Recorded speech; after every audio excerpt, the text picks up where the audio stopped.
Oh, okay. If you can grab your seats.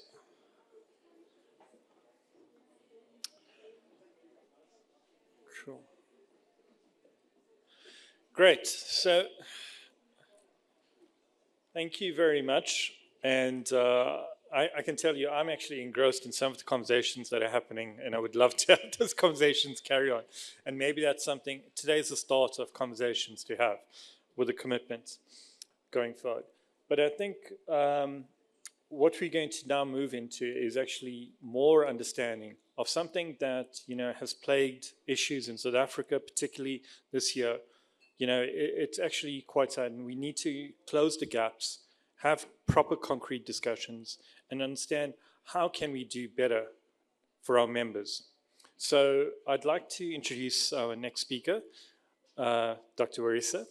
Dr. Warisa is pretty much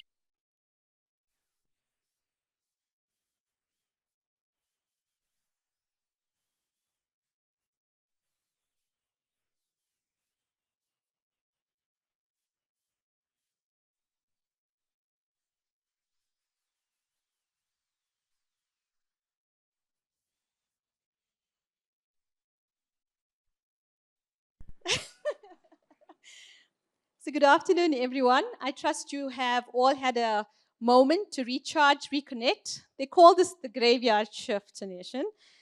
So as we return, we shift into a session that brings us closer to the human realities behind our systems, strategies, and all the boardroom discussions. Closing the gaps is more than a theme.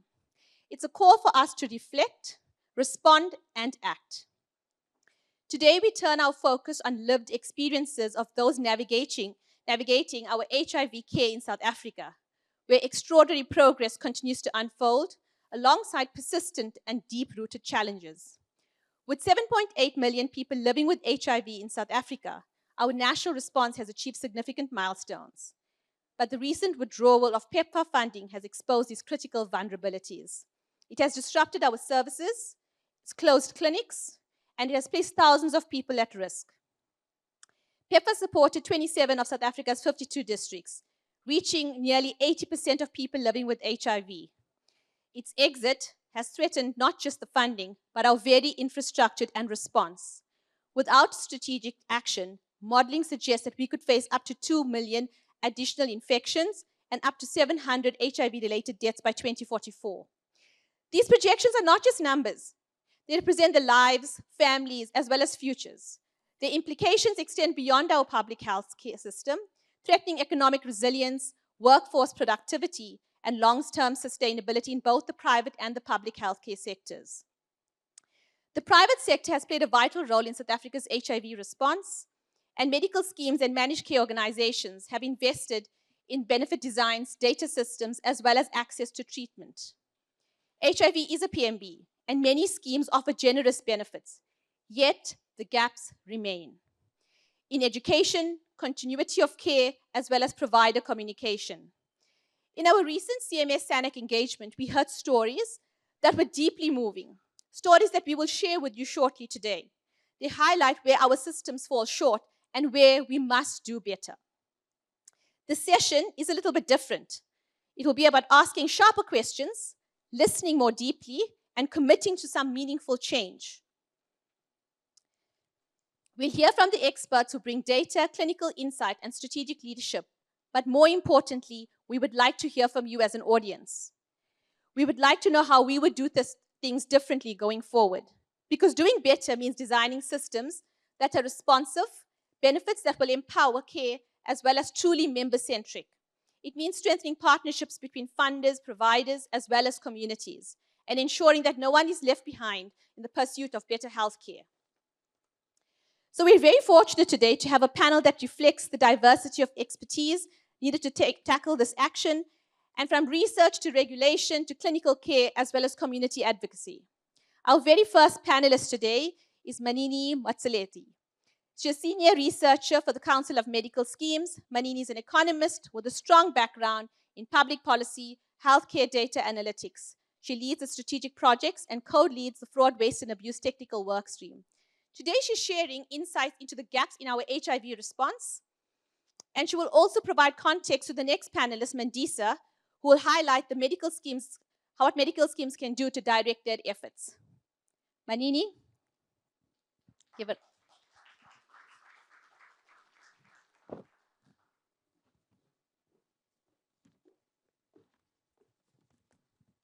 You. Stand this side. Stop introducing me, and thank you to HFA for this invite. Um, I often get asked, how do you pronounce both my name and surname? So I often have to explain to people that the L-I at the end is D-I. And this is because I am from Lesotho, and for whatever reason, we don't have D in our alphabet. So we decided to just default to using L-I, but in fact it is D-I. And more recent generations have just done away with this very bizarre linguistic issue. So, but thank you so much once again for introducing me, and I will go right into my presentation. So, earlier this year, I presented at a SANEC CMS forum, and I was invited to just give an overview of the data. We collect data on behalf of SANEC from all the medical schemes, and this data is richer than the normal annual statutory return data that we collect on an annual basis. Oh, there we go, sorry. So my presentation will just give you an overview of this data and highlight some of the gaps, but most importantly, the opportunities for collaboration between ourselves as the regulator, between you as schemes and SANAC, and possibly as well as the NDOH, because HIV is a public health, is an important public health condition that needs collaborative effort. Okay, so I've already just gone through that. That is what my presentations will cover. And just an overview of this collaboration. It's been ongoing since 2016, where we focused on private sector HIV data monitoring and analysis, and we collect the data from schemes biannually. And this is really part of our ongoing support on comprehensive HIV surveillance in the country. And ultimately, the policy goal here is to ensure that HIV program policies are harmonized between the private sector as well as the public sector. There are some gaps that exist in this data, and the data could be better, of course. And there's a whole host that I've listed there, but I think the most important ones are the issue of adherence. The data in its current form presents a challenge in terms of estimating ART adherence. We're not able to estimate that.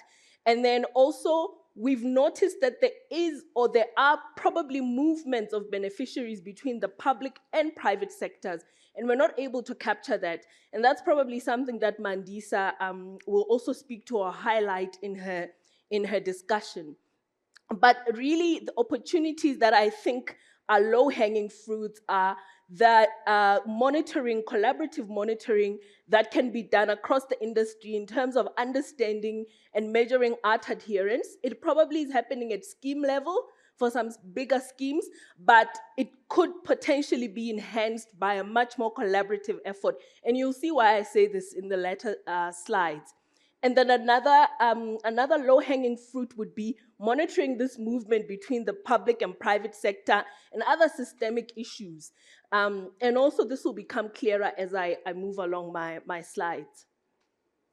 So just a very high-level depiction of the estimated HIV prevalence in the private sector. This is using this data we collect on behalf of SANAC. And really, I think most people are probably familiar with the aging population in schemes. The HIV population is also aging. So this is data between 2021 and 2024. And you see that shift to the right that is occurring in the medical schemes population. You can dissect it by gender, you will still see the same. Its shift to the right is occurring, and it probably is going to continue to shift to older and older age groups. So this is kind of just giving you a high-level idea about what is going on in terms of HIV prevalence.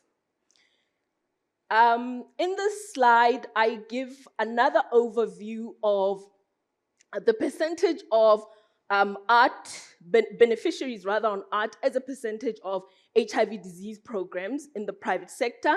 And that's the first table. The second table gives you an idea of the viral load suppression, again, as a percentage of those on the HIV disease management programs. And if you just take snapshots between 2021 and 2024, you see that there is a decline, most noticeably across the viral load suppression coverage. There's some concerning trends when you look at the breakdown by age groups. There's glaring gaps that are emerging there. And these are just some of the questions that we probably just need to ask ourselves and address in these kinds of forums to say, what is going on there? In my previous engagement, one of the participants raised the issue of privacy in the sense of, the reporting of viral load might not be happening or filtering through to the schemes for children. So that 0 to 14 age band, as well as those below the ages of 18, there might be some issues of data privacy there because they are still guardians that are under their parents. So there's a multiplicity of issues, but that is just at a high level what we are seeing in terms of the coverage for ART and for viral load suppression. I broke the same statistics down now by different age bands, and you see that gap emerging most prominently across the populations that are basically youth, children and youth, very huge gaps. And the gaps kind of close a bit as you move across the age distribution. So there's something to unpack there in terms of what is happening within the children and youth that, in my opinion, may just go beyond the data privacy, might go into some other systemic issues. And in a country like South Africa, it's important to unpack what those systemic issues might be. But also, I think in terms of the medical schemes population, you know, the whole idea of cross-subsidization hinges on young and healthy. You can't have a young and uncontrolled viral HIV or lack of viral load suppression. That introduces other dynamics to your population. So there's really more needs to be unpacked in terms of that age group. What is happening to young people, and why are there such huge gaps that are emerging there?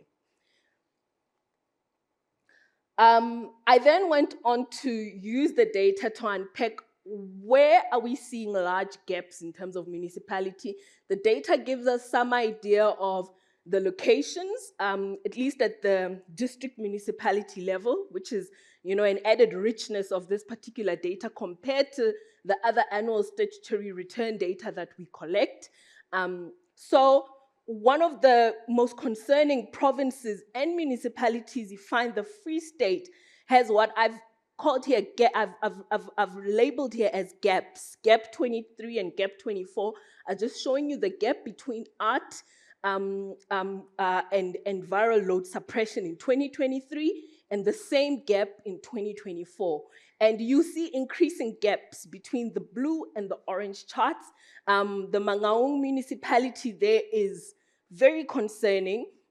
So I just depicted this just to say there's probably, that's why I said there's systemic structural issues that schemes might want to unpack, and probably even overlaying all this could be issues that are unique to certain municipalities across the country. So this is just the overview of the Free State, where you see very, very high gaps between ART and viral load suppression, particularly in their biggest municipality, which is the Mangaung municipality. Another concerning province is Gauteng. And I think I've seen this across multiple news outlets actually, where you've seen that even on the public sector side, there's been reports of,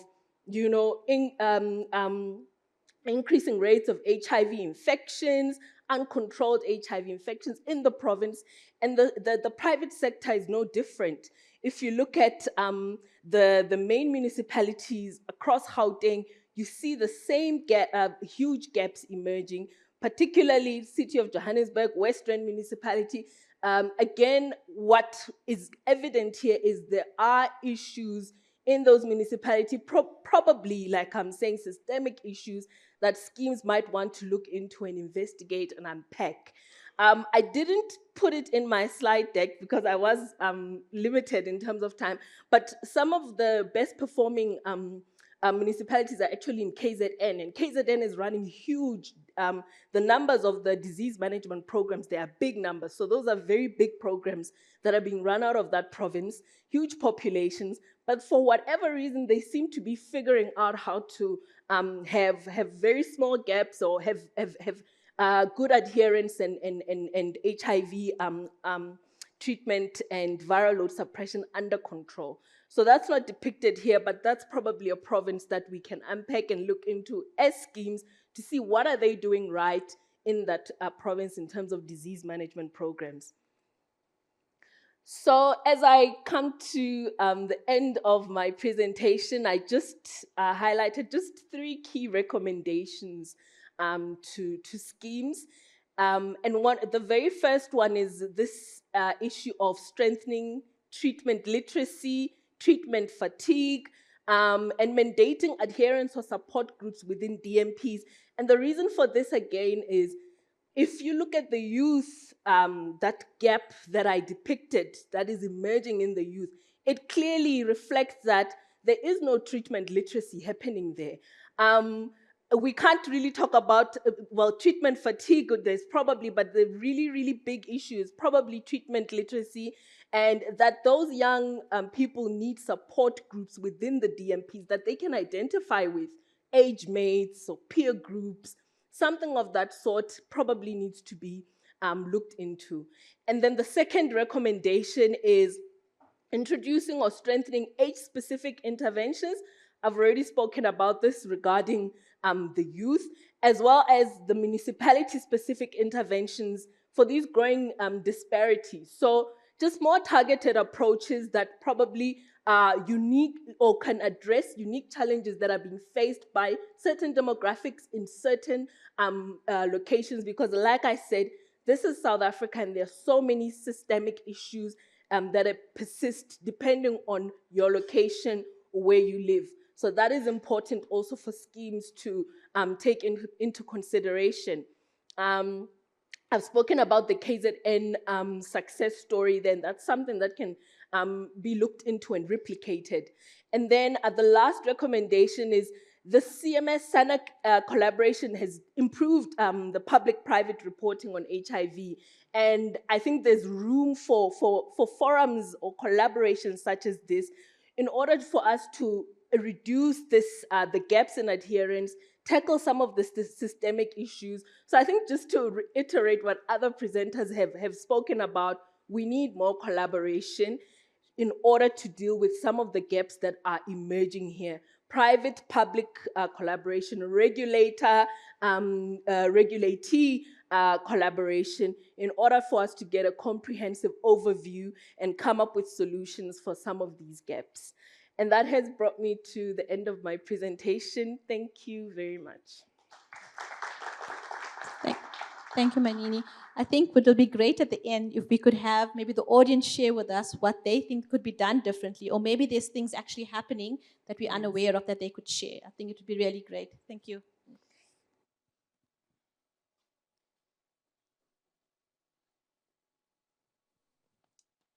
Okay, the very next speaker I'm very excited about is Mandisa Dukashi. She's the treatment technical lead at the South African National AIDS Council. So Mandisa is a very passionate nurse, public health expert, and a PhD candidate with over 20 years of experience in HIV and health system strengthening. And she's a member of the Treatment Community Advisory Board for Gilead Pharmacies, pharmaceuticals and PAVE collaborator, a U equal U Global Advisory Board member, as well as a co-founder for U equals U Africa Forum.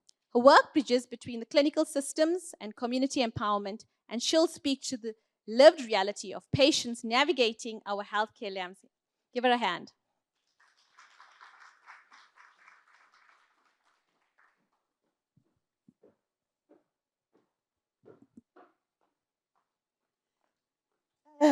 Thank you so much, and good afternoon, colleagues. I was wondering why we were given a late afternoon slot, graveyard shift. But after listening to the two later speakers, Busomet, and SAPPF, I saw why we were aligned with that presentation, because they spoke a lot about what we are about. So let me not waste more time. I have been introduced already. This is what we were asked to speak. You?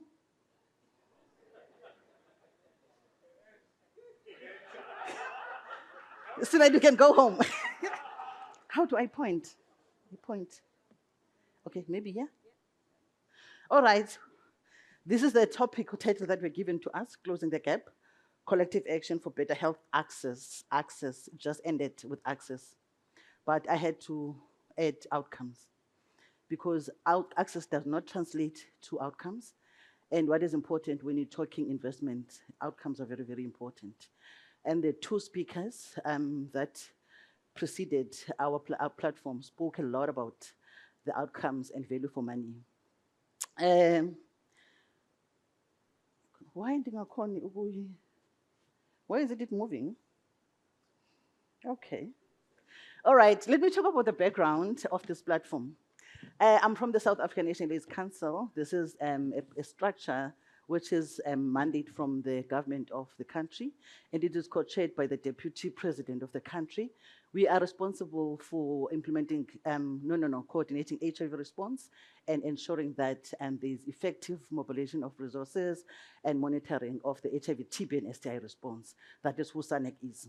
When I joined SANEC, there was a strong collaboration between Council for Medical Schemes and Science with the private sector data, where they collect data and send to SANEC. We've got a strategic information unit within SANEC that is responsible to collect all this data from the private and the public sector.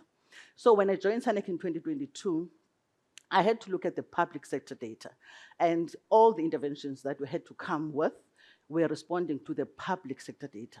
As a private sector client myself, I had to think, what is it that we are doing as SANEC for the private sector data, in particular HIV positive clients? That's when then I went to SI unit and said, can I get data from the private sector? And all that Manini presented shocked me. That was shocking, especially when you're talking about clients. One thing that I want us to really rethink, is to call private clients patients. When we're talking them, let's really try to call them client. This is the terminology that was enforced to us while I was still a nursing student, that these are clients, because that really, really forged that partnership between the clients, the service provider kind of relationship. So I requested the client from the data from the private clients, where I saw all those gaps. And for me, the question was, how can we see all this data while resources are available, while these clients are paying for the services? Look at especially the viral load suppression, it is shocking.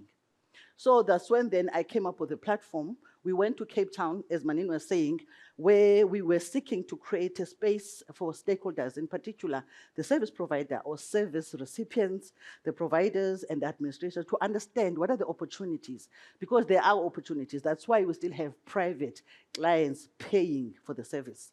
There are opportunities, but at the same time, there are unique challenges that are faced by these private clients. So that platform, this particular platform, and ongoing platforms are seeking to achieve this. And what is very, very important that we want to achieve with this platform, we want to drive value and accelerate progress, secure sustainable health outcomes, as I indicated earlier on, it's not about access, but want to see value for the contributions and improve the quality of care and the quality of life of these clients. Overall, want to ensure that these clients, their voices are part of shaping policies. For me, since I joined this session earlier, very early in the morning, and on purpose, because I wanted to listen to, we're talking about the 2030 agenda and phrasing, I don't know how it was put, but framing the health services that we need. But when we're talking we need, who are we talking to? Who are we talking about? Because most of the presentation said nothing about how service users or the payers of the service can shape these policies. So as we're about to go home, especially the administrators, let's think about how do we want to make sure. There's a lot of speaking about collaborations and all that, but very little was said about collaborating with the service payers. Very, very important. Because what is important is for them to be at the center. What I normally say is that if there was no clients for ShopRite, I'm making an example, there wouldn't be ShopRite. So if there was no one paying for the service, we wouldn't be having the medical schemes. No one would pay for these services. So it's very important for them to actually feel that they are partners of this whole scenario that we're talking about. So I'm just going to run through because of time, because I need to call my panel to the stage. But these are the scenarios. These are the cases. These are the stories that we're seeing on the ground. I was introduced as a nurse by profession. I've been in the HIV space for many, many years.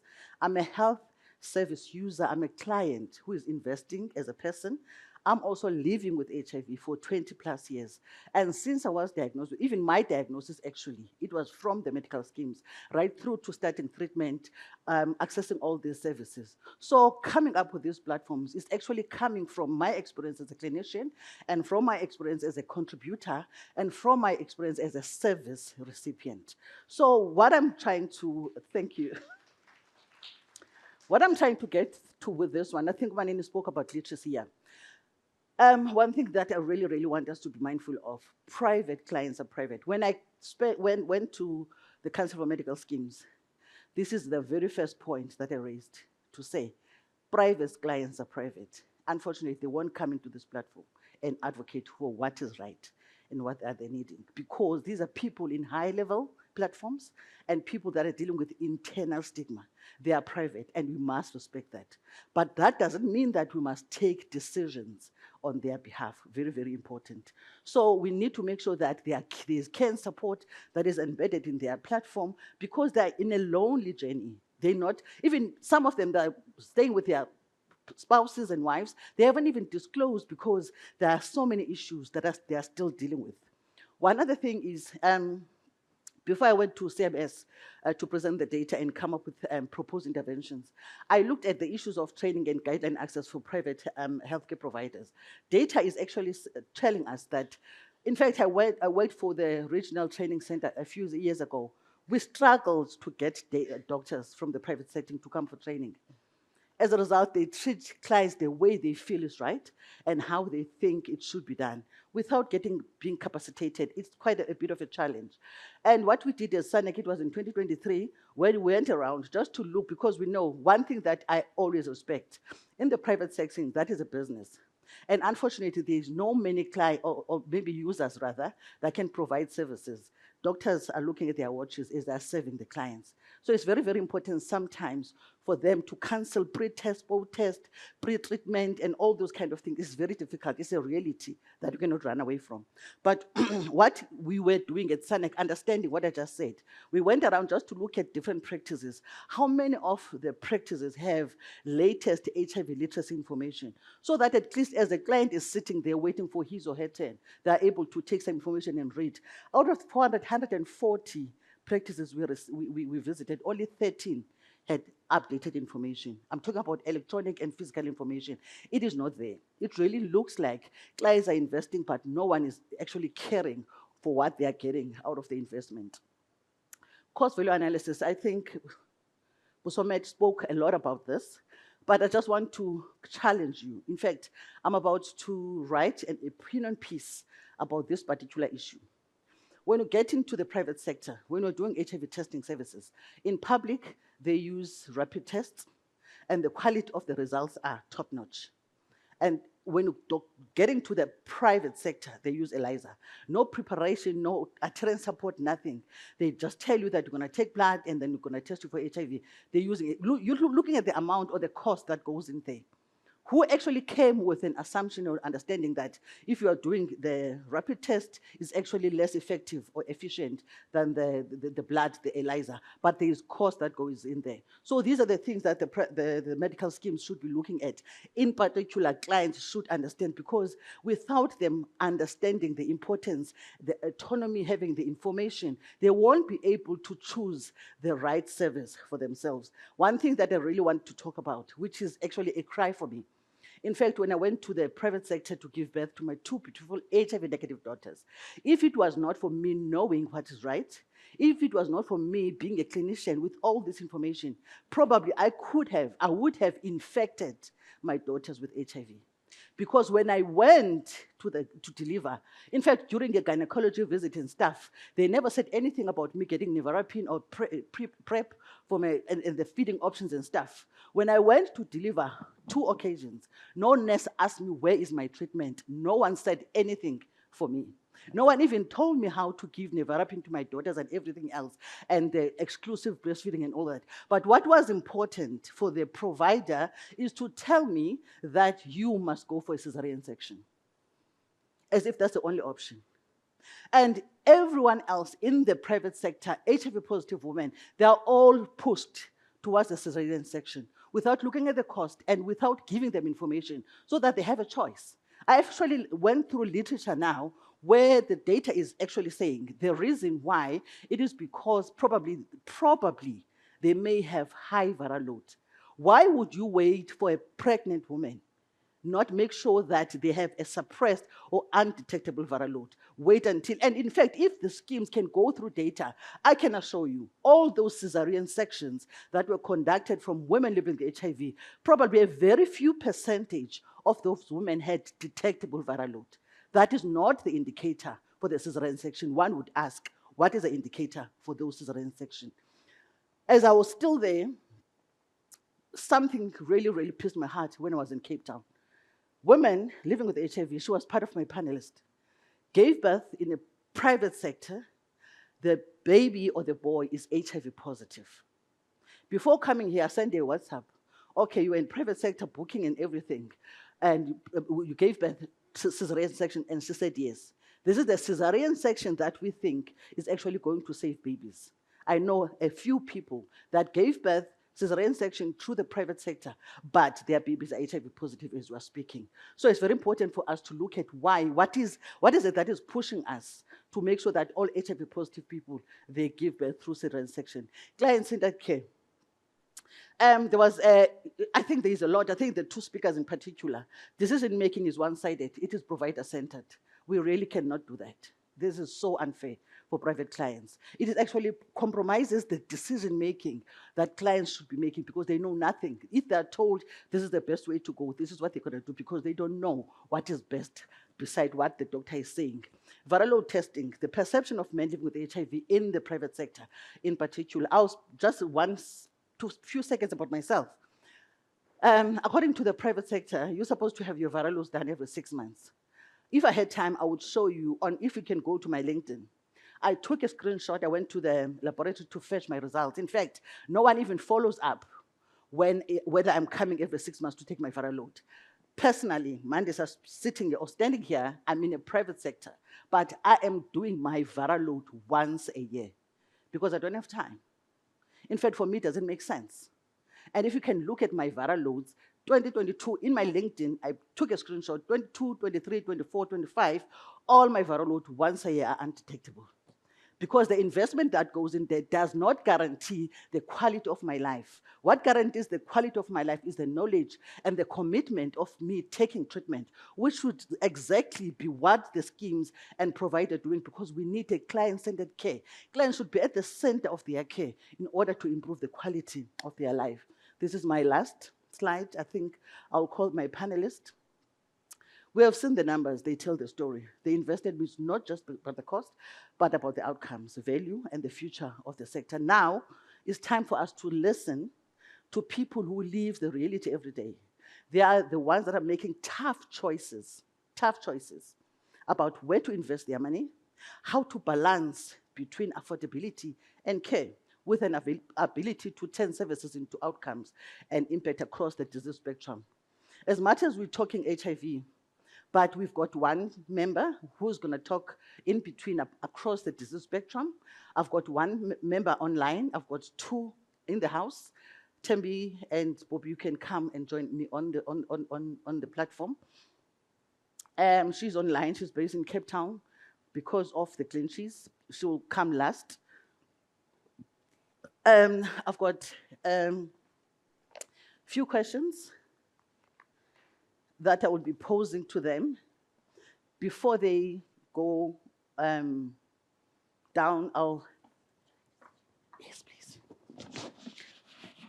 I have an announcement to make because we need to take the agenda forward. We just can't keep talking and do nothing about this whole thing. Let me start with Tembi. Tembi, I know her many years ago, and both of them are in the private sector. They are contributors. And what I know about Tembi, she recently lost her job that was paying 50% of her medical scheme. Now she's paying 100% out of her own pocket because she knows the value. But there are certain things that she's not happy with and she's not comfortable with. Just briefly, Tembi, throughout your journey in HIV, what are the opportunities or best practices, and exactly what are the unique challenges that you're experiencing? I would like to first thank the Health Funders Association for involving us in this wonderful program, and also thank you for sending messages to us to come and join. The opportunities of being in control of your life and having a relationship with your provider are key to better outcomes. I'm saying this because my initiation of art, I'm currently 58. I am living with HIV for 34 years. I don't count anymore. I just take it as a blessing. And I've been on art for 22 years. I started art through clinical trials in Port Elizabeth. I actually registered in 1998. My CD4 count was below 200, and I could not get into that clinical trial. Then I registered for the second one, which did not want a cut-off CD4 count, and I think by then I was going to the grave. CD4 was around 50, I guess. But I got lucky, I got initiated, and I then, within 1 year, I was virally suppressed, CD4 count 400 and some odd. I was happy, but the challenge has been the weight gain. So the benefits of having private healthcare is that, of course, I think because I'm a nurse, I can ask any question from my doctor. I don't shy away. But the problem is now the loop between the doctor and other service providers and the medical scheme, the communication loop.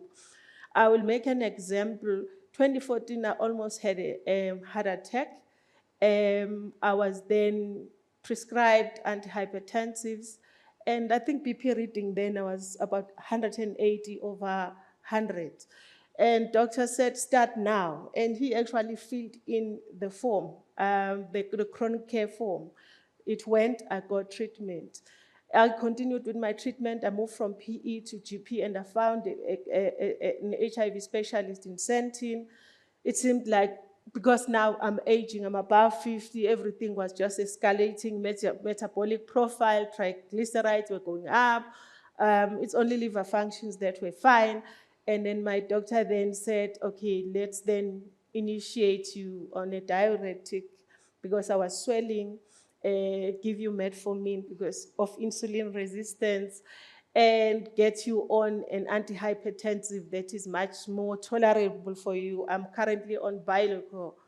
And then somehow I actually managed also with lifestyle changes. Don't mind that the body has not changed, but I'm very consistent in terms of the changes besides exercise, leaving sugar, leaving starches. However, the weight was not going anywhere.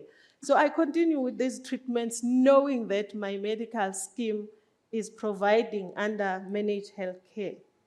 Only to find out after when I was retrenched in January, I think 2 months down the line, I think last month, when I went to the pharmacy to collect on a monthly basis, I got to be told that I owe them 650. And I'm like, why? They say your benefits have been exhausted from your savings. And I'm like, I've been on this medication for years. No, the doctor did not sign the form. So now I'm stuck between why is it my responsibility as a patient to manage that administrative process? For me is I pay for the medical aid scheme. The communication, someone else needs to make sure because data is reflecting who am I somewhere where I cannot be. And then there was another change during that process, which is, for me, was also frustrating. I've been on a fixed dose atanazovir, which is a booster Nove, and Truvada. So somehow 2 years ago, single dose Reataz was discontinued. So I got to the pharmacy and I'm standing there to collect, and I can tell you, I had only one tablet. I'm standing there, I'm being told we're out of stock. And I'm like, out of stock, so what should I do? Should I then not adhere to treatment because you're out of stock? No, we don't have Reataz. And I'm like, what do I do? And then the pharmacy was now in commotion because I'm saying, I want my tablet, I'm not going anywhere. Until whoever was providing gave me a bottle, and then she's like, oh, this is another combination that you can take. It is Rito-Atos, it's combined Nover and Reataz. And I'm like, okay, give me that because the medication I can see. And then I tried other pharmacies, they could not provide. My doctor could not provide. Only to find out again, that medication was coming out from my savings.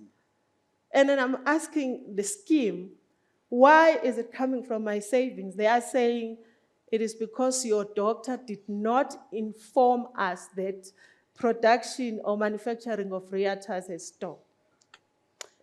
Thank you. Thank you, Tembi. We don't know all these processes. The schemes should know and the providers should know. Yeah.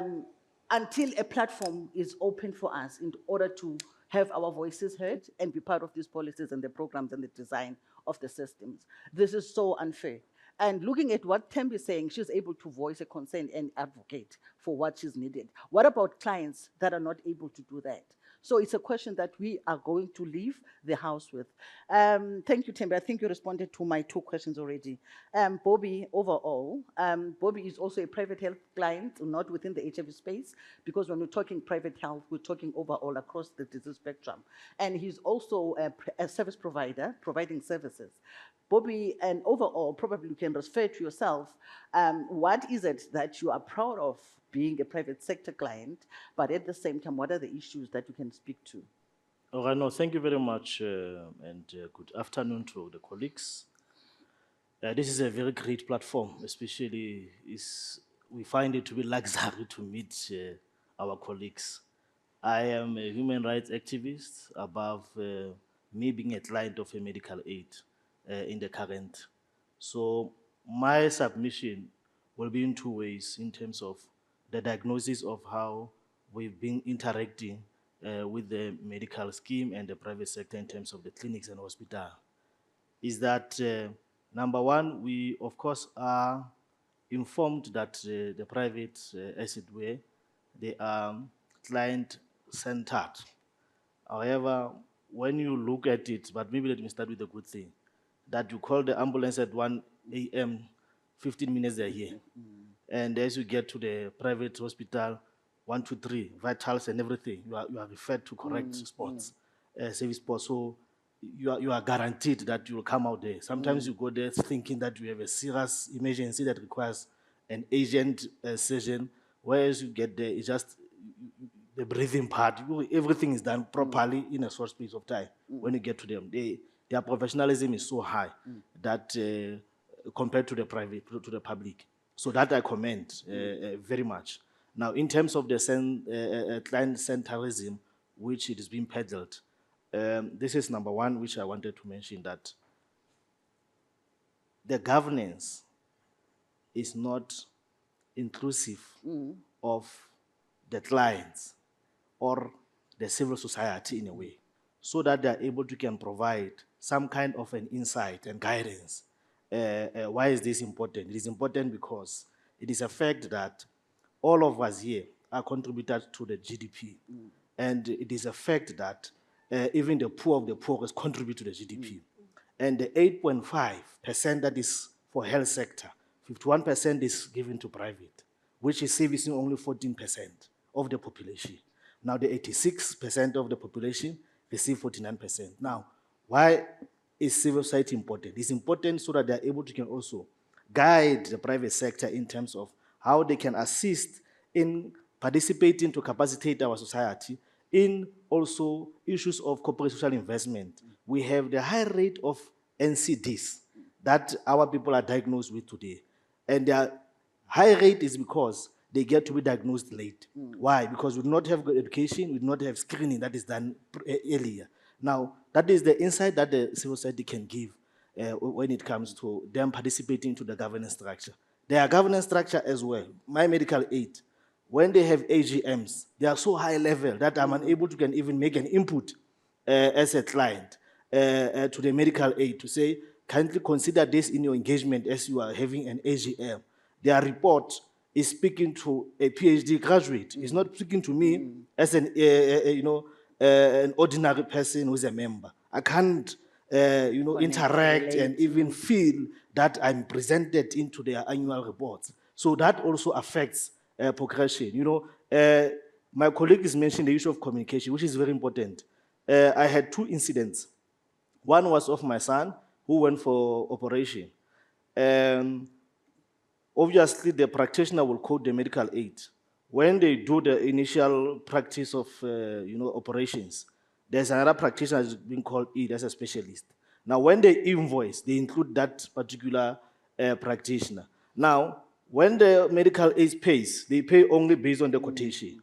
Now, then you get to be told, you are going to be liable for the practitioner who was then invited to the operation without any consent from me as a client. Then that becomes a calamity that is caused by that technicality. My partner is pregnant now. The medical aid is covering the maternity plan and all that. However, you are made to pay cash in terms of booking of the bed, cash for the bag for the bag for after they have given birth. As we continue with the consultation, you are also told that the practitioner who is busy with you will require you before you go to the bed to pay 2,000. It's not covered by medical aid. This was never communicated prior. You are now at the stage where your partner must give birth. You are now having a pressure to find 2,000 to pay in augmenting the medical aid. The medical aid is saying, I can't take care of this. So the lack of that communication affects now my economic status, whereas I'm just a person that is contributing minimal based on how it is being categorized based on the salaries, and my salary is less. I have to tap into now the food and all that. So maybe later I will then advise in terms of how we can collaborate to ensure that there's complement with regards to private and public. Thank you. Thank you so much. I think that's very, very important because overall the contribution that we are making as private client, you also had to add from your pocket. Probably you guys know the processes and the system, as I'm saying, but we don't know. We are told at the end of having to pop out money, which is not fair for the private clients. I probably will, if we still have time, there will be last words. Let's go to Nombeko on the line. Briefly, Nombeko, tell us the journey, what is working, what is not working, what would you want? What would you want to see happening? Are you there? Yes. Okay, yes, thank you so much for this opportunity, everyone, Malika and the panel and the audience, the participants in the group. My name is Nonde Mbongo, as I've been introduced. What would I like from the private sector, the medical aid, the carers, is to understand privacy, private. The fact that private clients are private. And that means that they need to be catered for. I would like to see a practice where each and every person going in is offered counseling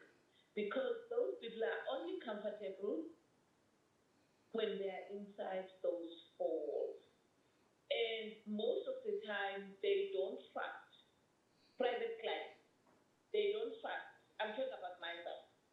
They don't trust it when you go to talk to somebody out there while you are paying.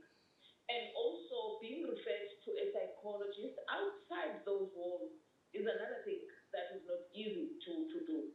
So if you go to the doctor, you are here for your whatever chronic illness. In my case, I'm HIV positive for 28 years. And the more I live with HIV, and the more I adhere to treatment, and the more I grow with HIV, is the more I get scared of other chronic illnesses that are age-related.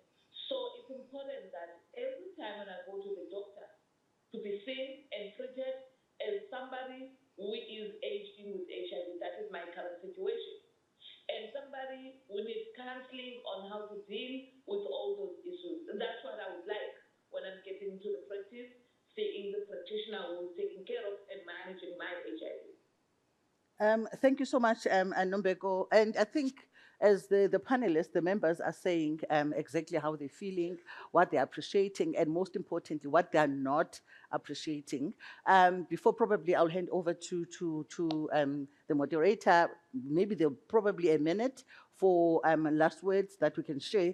Just briefly before I get into the announcement, I just want to share, it was last week on Wednesday when I went to a gynecologist. Obviously, whatever he did, he did. And then I received a call. He said he's going to call me and then we're going to discuss the way forward. Should there be something wrong? Just last week. And while I was driving, I don't know from where, I received a call from a person who said, you get to hospital tomorrow at 7, administration, whatever, it's approved. Your op is approved. I said, okay, maybe you might be calling a wrong person. He said, no, are you Mandisa Dukash? I said, yes. He said, then this is an instruction I got from the doctor that I must call you up. I said, no. We're talking informed consent here. What I'm waiting for is the doctor to tell me what's wrong with my pap smear. And I said, tell the doctor I'm coming. I called my husband. We drove to the doctor. When we got there, he said, he made a mistake. In fact, I've got your results here on email. I can email them to you. Your results are okay. That was Friday in the afternoon. Imagine for a non-learned person, Friday afternoon, you're going through a weekend with that frustration and people calling you. For me, it actually raised some concern to say, what if there are operations that are done without anything wrong to the client? I'm sitting here, I've never been to any operating table since that call. Anyway, it's a story for another day. So this is the announcement that I'm going to make. On the 22nd of September, we've got a webinar. We're going to share through the Health Funders Association and the Council for Medical Schemes. We are pushing the patient-centered care agenda.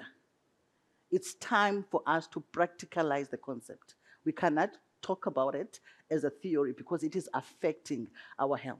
It's time for the voices of clients to be at the center. But this one in particular is going to be speaking to HIV. Look at the data that was presented by Manini. It is not acceptable. We can't have clients paying for services, but with that very high viral load non-suppression. Then the session is going to be a collaboration between SANEC, the National Department of Health, and World Health Organization. Please be on a lookout. And the targeted attendees, it can be POs, hospital managers, but please, the schemes should disseminate this to service providers on the ground because we want this collaborative effort. And secondly, as we're turning data into impact, we really need to amplify the client voices. I just want to tell you that the private clients are positioning themselves, are positioning their perspective. In fact, when I heard about it, I lifted my hand because I'm a private client that has been violated. I am going to be part of that agenda. We need a forum where clients will be able to voice their voices, their concerns, and be part of decision making. Especially we're talking NIH or NHI, NHI, NIH, NIH, NHI. Okay. But the survey that I had a preview of from this platform is actually telling us there are no consultations whatsoever. These are clients that are investing and their voices must be heard. So we are going to reach out because we need to redefine what client-centered engagement is. They are trying to harmonize the space. As we redefine, we need to re-engage. A number of speakers here, they said competition, time for competition. We cannot refocus and re-engage and rebuild as a collective if there is a competition that is up in front of us. We need to make sure that we are collaborating. So these two are announcements. Please be on the lookout. Thank you so much. Over to you. Probably we'll have a few seconds to ask the panel. Thank you, Mandisa. Are we good for time? 5 minutes. Excellent. So I just had one question for the panel quickly, because I come from the public sector as well, with many years of being in PHC. I had one question. Maybe you could answer this. What lessons can the private sector learn from the public sector art clubs and community-based models? The challenge is, I think what I said, private clients are private. And it's not going to be easy to get or gather private clients in a platform where we can enhance the peer-to-peer support. It really requires the voices of the private clients that are able to come forward and come up front and strategize in terms of how do we reach out to our peers. I normally say when a doctor is saying it is okay, you're going to be quick, it's a totally different, it carries a totally different weight, a message, when it is said by another private client that is living with HIV. So these are the platforms that will be discussed in the platform so that we're able to support our private peer clients that are living in silence and are dying in silence. Thank you so much. So we had 5 minutes. We have a few minutes. Are there any questions from the audience or anyone wants to share something that they're doing differently to target the youth, to bridge the gap? Roseanne?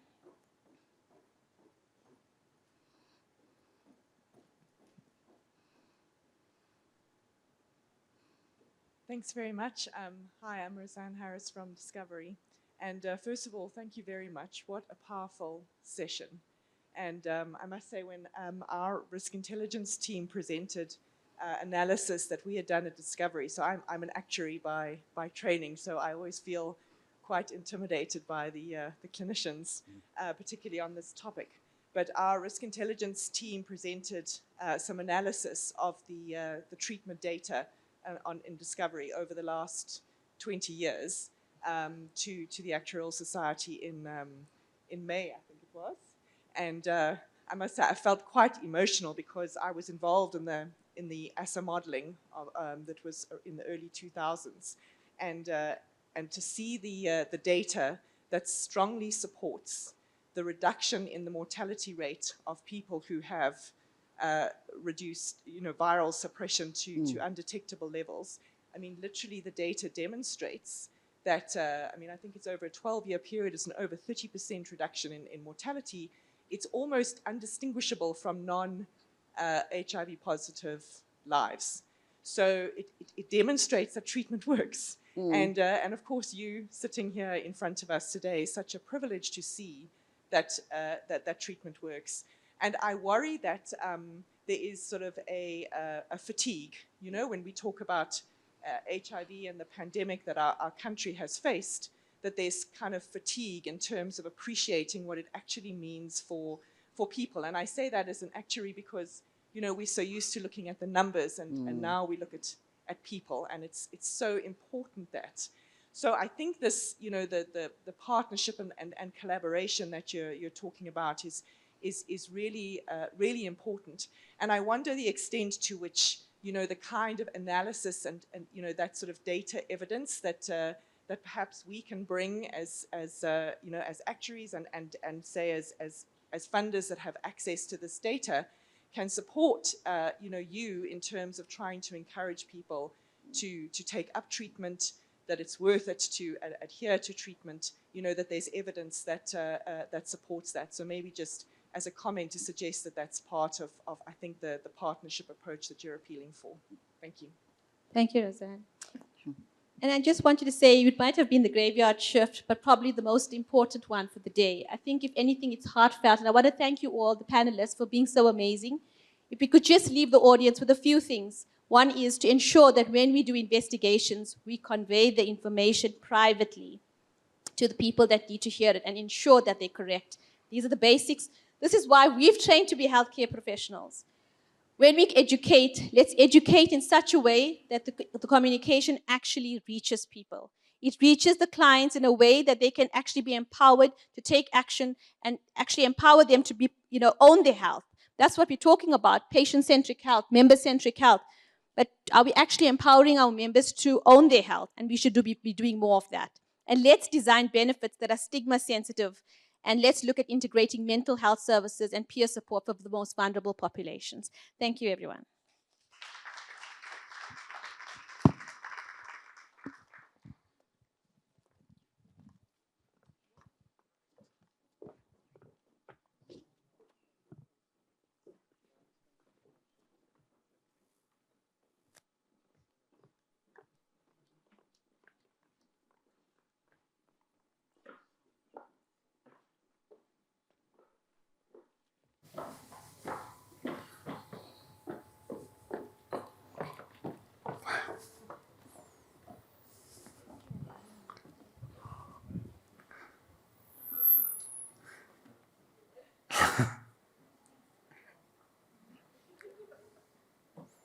Any luck? Okay, great, thanks.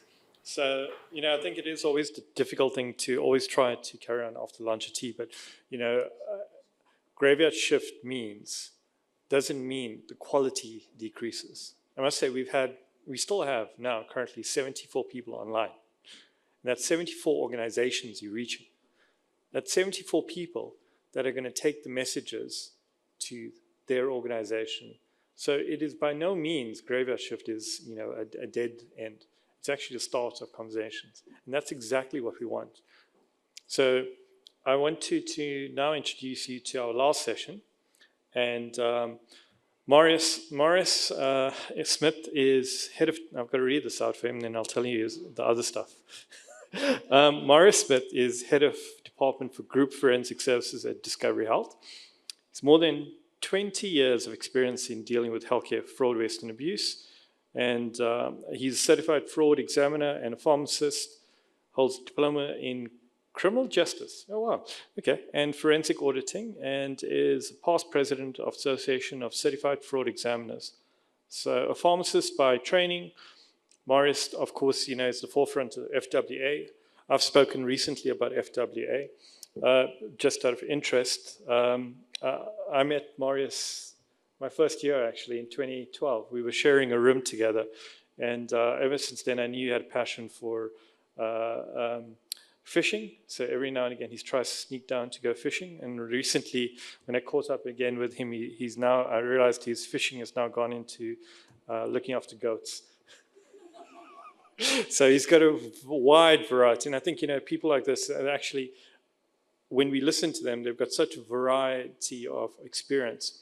And what they say isn't, coming from a point. It's coming from a point of understanding. It's coming from a point of difference.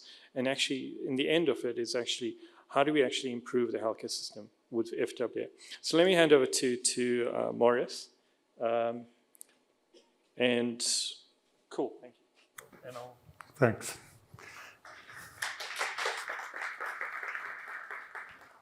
Thanks, Tanisha. So I think the topic itself has probably got a couple of potholes. And it has been a topic that's been discussed, quite extensively for a number of years already, and especially the last couple of weeks since the release of the final report. And I just want to position what we're trying to achieve here, and I think it's important to get the positioning right. Not that I'm going to get it right, but I'm going to try. I think it's important for us to understand what is in the report, and I think it's important for us to do it in a constructive way. And I certainly don't want to come across as just criticizing the process, criticizing the report, etc. That's not the objective here. The objective here is to try and correct some misconceptions and some misrepresentations that might be out there. The reality is, and I say this with due respect to everybody, is that the reality is there's very few people that actually took the time to read the report in its totality. And it's very, I was thinking about when Roseanne earlier this morning said about HMI, that the recommendations is a package and we need to consider the whole package and you can't cherry pick about it. I think this report is exactly the same. We need to consider the report in its totality and use the totality to move this conversation forward. And I think a lot of positive things have already happened as a result of the whole 59 process. And it will be a shame if we continue on the trend of just arguing about what is right and what is wrong in the report. So when I highlight some of the concerns that we have with the report, I do it from that perspective, just to say these are the concerns that we have. However, the report and the whole process itself, I think, does provide us an opportunity for reform, and a lot of reform has already taken place as a result of it. I saw on a couple of slides this morning, every now and again, there's that saying that a crisis is an opportunity for change, and a crisis is an opportunity to progress. And I think not that this is a crisis, but it is a challenge. And usually, when there's challenges, it creates that opportunities for us. So please see it in that context. And I'm going to try and give you a balanced view in terms of the report, as well as some of the goods that has come out of the report and out of this whole process. I want to start with this because this is absolutely critical for us. We have an absolute zero tolerance towards any forms of discrimination, any forms, not just racial discrimination, any forms, religion, gender, and that does not only apply to FWA processes. We need to, suddenly there's a lot of talk about discrimination and it's done in the context of FWA, but it has to apply to everything that we do. So we have an absolute zero tolerance for any form of discrimination. At the same time, we've got a zero tolerance towards the misuse and abuse of member funds.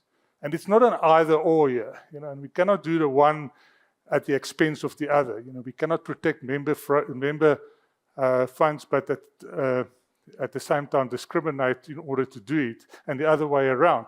We cannot address any aspects of discrimination at the expense of member funds. So it's a zero tolerance to both aspects, and I think it is important for us to always keep that in mind. We have a lot of discussions here about challenges in the industry, etc., etc.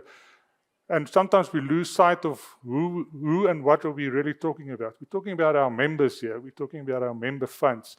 And that needs to be the center of everything we do. So if there's going to be changes, and if we change any processes or enhance any processes going forward, at the heart of that needs to be the member and our obligation towards protecting that member funds. I mean, we've heard from members of the scheme just now. We all are members of the schemes as well, and our hard-earned money, we pay towards that, and we pay a lot of money towards it, and that just highlights the responsibility that we have. So this is what we're talking about here. I'm going to start off with just the key points from the final report, and then we'll talk a little bit about some of the context of the environment in which these things take place, and then we'll dive a little bit deeper into some of these points coming out of the report, and then I would just also then lastly share some idea in terms of what we've done in the interim and where how we see ourselves moving forward with this.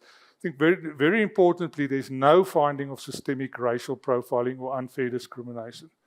So any of the media articles that you've seen, schemes are guilty of racial profiling, is not correct. Factually, that's incorrect. There's absolutely no findings within the report to support those type of statements.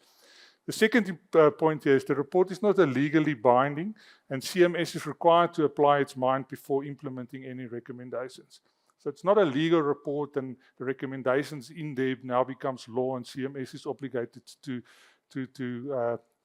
implement those. And I must compliment CMS, the role that they've played up until now, in terms of the way that they're dealing with this. And the sense that we get is a very responsible, very constructive way in considering the report, considering the recommendations, and involving the industry in actually coming up with ways in which to consider the recommendations and to actually implement it.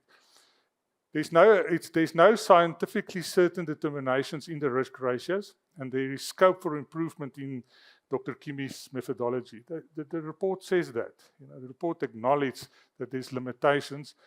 I'll highlight some of the concerns that we have in terms of the methodologies that was followed, and why we believe the risk ratios cannot necessarily be relied on. But it's not just us saying so. The report actually states that there is limitations, and the methodology can actually and should be, if it's going to be used, should be improved.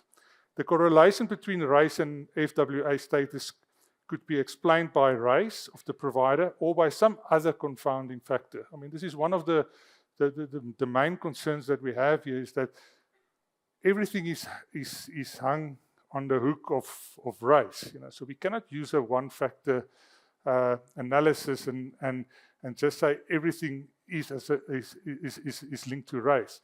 And the report is clear on that. It can be explained by other confounding factors, and we have demonstrated in the submissions that we've made that there is a number of other confounding factors. And personally, I believe that we missed an opportunity. This whole process and this whole investigation cost a lot of money, and a lot of time was spent on it. And I think we missed an opportunity not to investigate a little bit further than just race.